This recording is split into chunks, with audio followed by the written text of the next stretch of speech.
Hello dear students, welcome back to organise knowledge channel. और आज की जो वीडियो है उसमें हम डिस्कस करेंगे worksheet number 51 for class 10th, विषय हिंदी है। और ये वर्कशीट आपके लिए 20th दिसंबर 2021 के लिए शेड्यूल की गई है। आज की जो वर्कशीट है प्यारे बच्चों, उसमें हमारा जो चैप्टर है लखनवी अंदाज, हम उसी को आगे कंटिन्यू करते हुए पढ़ेंगे। सो वर्कशीट शुरू करने से पहले प्लीज़ चैनल को सब्सक्राइब कर दीजिए, बेल आइकन को भी प्रेस कर लो ताकि आपको आने वाली वीडियोस की नोटिफिकेशन वो समय से मिल जाए। सो देखिए आज की वर्कशीट में क्या दिया गया है प्यारे बच्चों।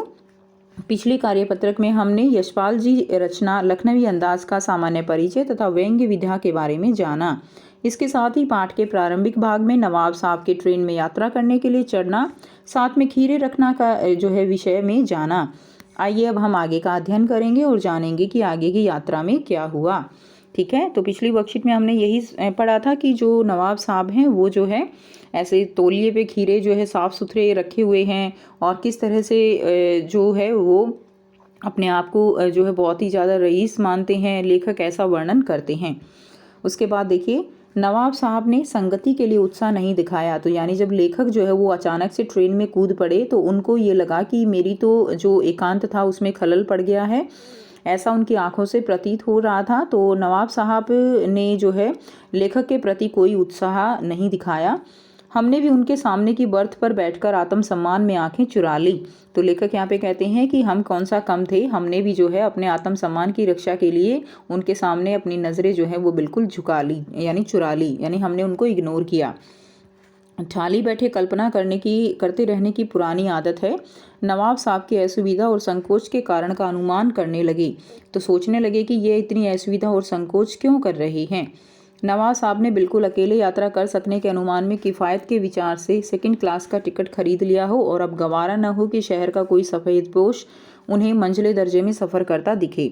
तो यहाँ पे अब लेखक अनुमान लगा रहे हैं कि नवाब साहब ने सोचा होगा कि बिल्कुल अकेले यात्रा करेंगे सेकंड क्लास में, और अब उनको ये जो है टोलरेट नहीं हो रहा था, उनसे गवारा नहीं हो रहा था कि कोई सफ़ेदपोश की कोई भद्र पुरुष मंझले दर्जे का जो है उनको सफ़र करता उनके साथ दिखे। तो इसी वजह से शायद वो परेशान हैं। अकेले सफ़र का वक्त काटने के लिए ही खीरे खरीदे होंगे। तो लेखक जो है अब आइडिया लगा रहे हैं, अनुमान लगा रहे हैं कि अकेला सफ़र काटने के लिए ही उन्होंने ये खीरे जो है वो खरीदे होंगे। और अब किसी सफ़ेदपोश के सामने जो खीरे हैं वो कैसे खाया जाए। हम कनखियों से जो है नवाब साहब की ओर देख रहे थे। कनखियाँ क्या होता है, ऐसे टेढ़ा जो है देखना, आँखों को करके वो कनखियों से देखना कहलाता है। तो हम कनखियों से नवाब साहब को देख रहे थे। नवाब साहब कुछ देर गाड़ी की खिड़की से बाहर से देखकर स्थिति पर गौर करते रहे। ओह, नवाब साहब ने हमें संबोधन किया, आदाब अर्जे जनाब, खीरे का शौक़ फरमाएंगे। तो जो है यहाँ पे अब लेखक बताते हैं कि नवाब साहब ने हमें पुकारा। आदाब अर्जे होता है नमस्कार। जिस तरह हम नमस्कार करते हैं तो इसी तरह जो है क्या किया जाता है, आदाब अर्जे यानी नमस्कार किया जाता है। तो खीरे का शौक़ फरमाएंगे कि आप खीरा लेना पसंद करेंगे।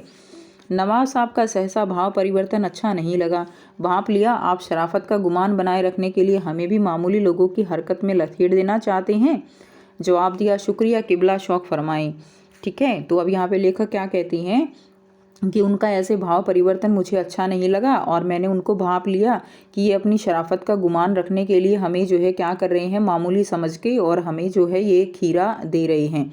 यानी यहाँ पे लेखक कहना चाहते हैं कि जो खीरा है वो मामूली लोगों का प्रतीक है और नवाब साहब अपने आप को बहुत रईस समझते हैं। अब उनसे ये बात गवारा नहीं हो रही कि वो किसी एक जो है मामूली आदमी के सामने खीरा खाएं, तो अब वो उनको जो है टोकना चाहते हैं। तो उन्होंने भी जवाब दे दिया, शुक्रिया किबला, शौक़ फरमाए कि आप खाइए। क्लियर। अब यहाँ पे आपको बच्चों प्रश्न दिए गए हैं। देखिए प्यारे बच्चों, उपर्युक्त गद्यांश को पढ़कर पूछे गए प्रश्नों में से दिए गए विकल्प में सही विकल्प का चुनाव कीजिए। तो पहला है, नवाब साहब ने किस क्लास का टिकट खरीदा। तो कौन सी क्लास का खरीदा था बच्चों, सेकंड क्लास का। ख आंसर रहेगा। नवाब साहब ने जुड़े खीरे का प्रसंग किस रेलवे स्टेशन का है। तो जो ये प्रसंग है वो किस रेलवे स्टेशन का है। तो ये जो प्रसंग है वो कौन से रेलवे स्टेशन का है, वो लखनऊ का है। खाली बैठे रहना, कल्पना में खोए रहना किसकी आदत थी, वो लेखक की आदत थी। कनखियों से देखने का क्या अर्थ है, कनखियों से देखने का अर्थ होता है तिरछी नज़रों से देखना।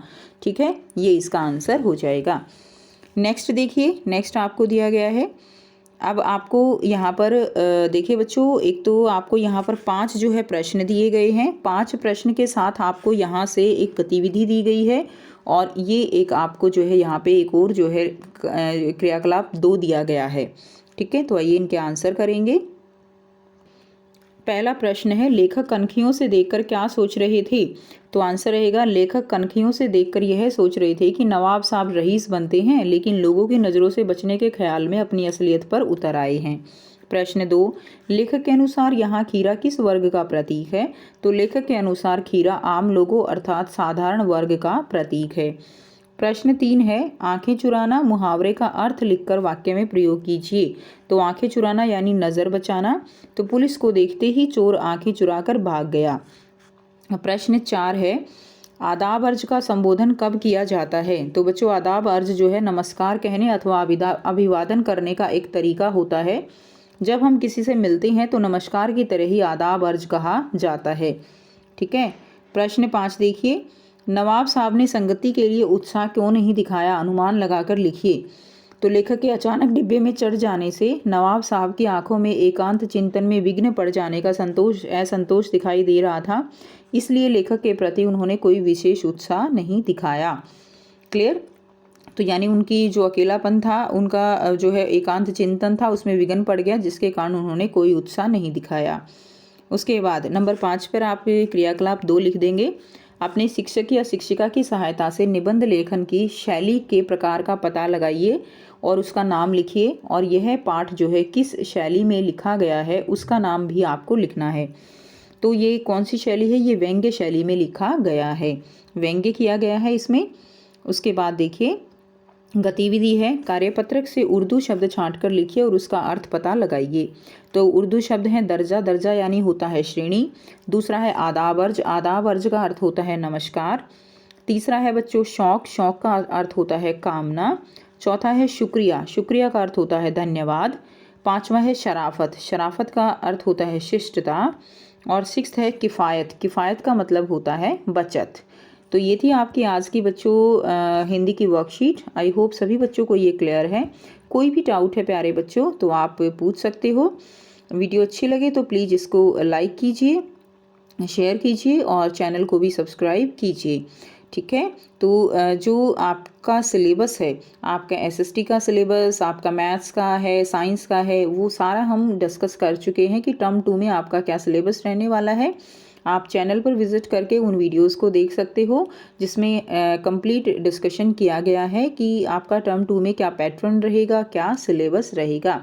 So thanks for watching students. मिलते हैं नेक्स्ट वीडियो में नेक्स्ट वर्कशीट के साथ।